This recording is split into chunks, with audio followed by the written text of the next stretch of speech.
Hey friends, I wanted to take this opportunity to show you guys the master cylinder. This is a rare master cylinder.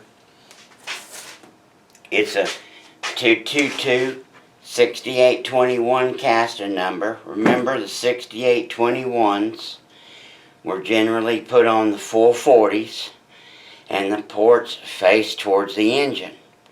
Nobody really knows why. It's a little tight on this side, but that's just the way it is. And of course, people get confused. So, 222, that means decade of the 60s for Bendix, and 6821 is the last two digits. And of course, people, slang term for the Hemi master cylinder, you know, with the left-hand engine ports towards the fender, is of course a 5621. I think that adds to some of the confusion.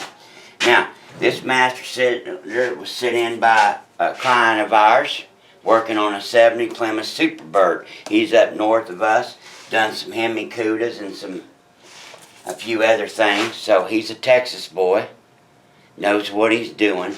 So he sent us this master cylinder. Now, the first thing we notice is, yes, it is correct and it is original.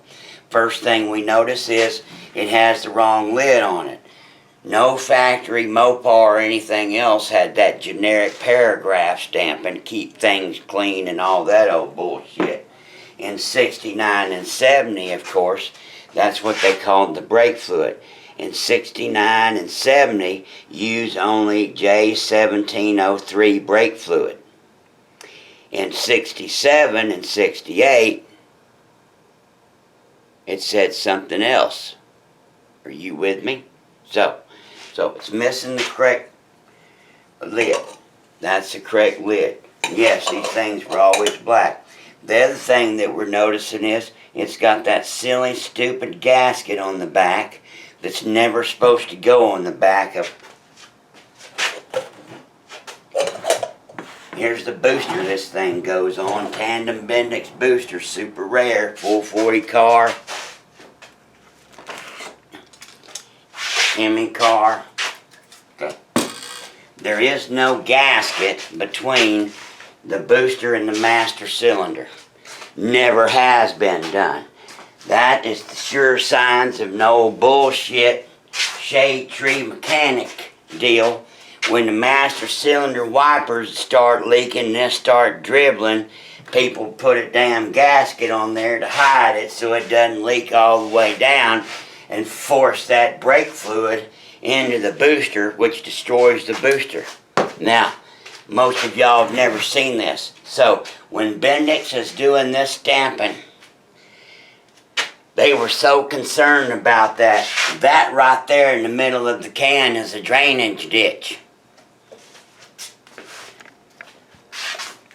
You see that thing in the bottom of the can, very bottom of the can, 6 o'clock, that's to drain the damn fluid out of there as a precautionary thing. So, the other thing you have to tell yourself is, this is a hydraulic unit. By definition, in order for it to function, it can't have any leaks. If it has any leaks, it's functioning not up to par. So, this is supposed to be a sealed unit and it shouldn't be leaking. Also, by definition, this is a sealed unit and it shouldn't be leaking either. One of them's got vacuum, one of them's got hydraulic fluid. Why in the hell would you mix them two? Jesus Christ, that sounds some old drinks I used to do.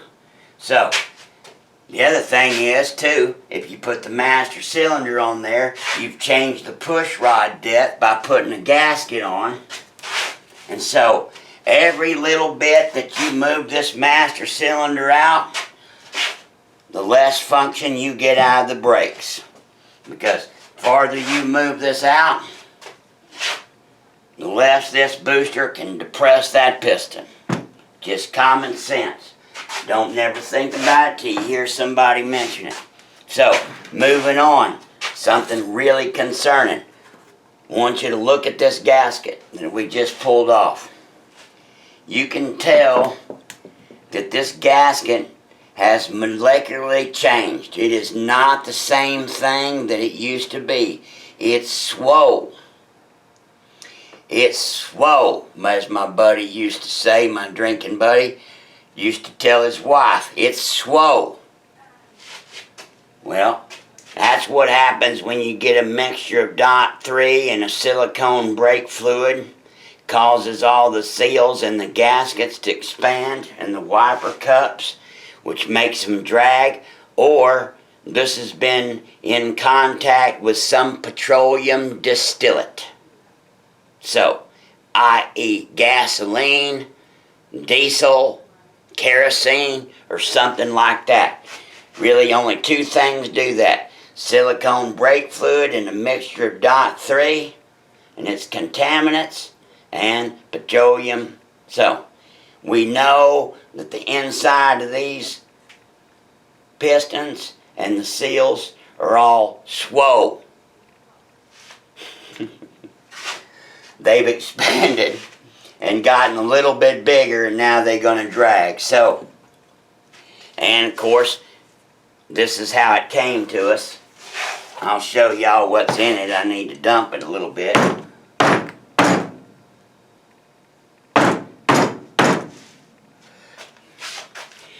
If you look down in there, I don't know, looks like caramel squeezed out of a Milky Way or something, doesn't it?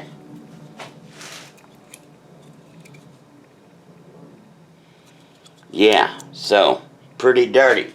And of course, you know, that's why back in the day, the service manuals, you know, you were supposed to flush the brake fluid about once a year.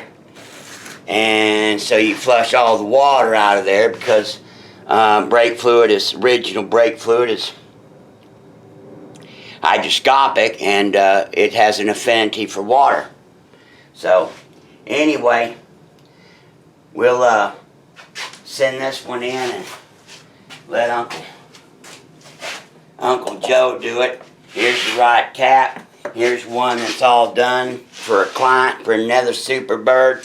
Once again, 222-6821. So here it is. Look at that. Of course, been sleeved. All new guts, seals, wipers. So that moisture gets in there and rusts the bore of that master cylinder, and then it won't seal. That's why we go in with a brass sleeve and machine it. That brass will last a really long time. Really long time. And when people are spending a lot of money getting these things redone, they need to be done right. So, yeah. So, there's one done. And then there's one gonna get done. Kind of a drastic difference, huh? Yeah. So, you need to get some master cylinder work done or some booster work done. You know, here's some information. That's how folks get a hold of us. Right here, you're looking at, well, this stuff right here, this is, we're pretty busy. Here's this guy right here. Here's a Hemi booster. We're getting ready to paint goes along with those brackets. Here's the booster for that set of brackets, and if we move the sign, there's a Hemi power brake set up, and here's another one right here.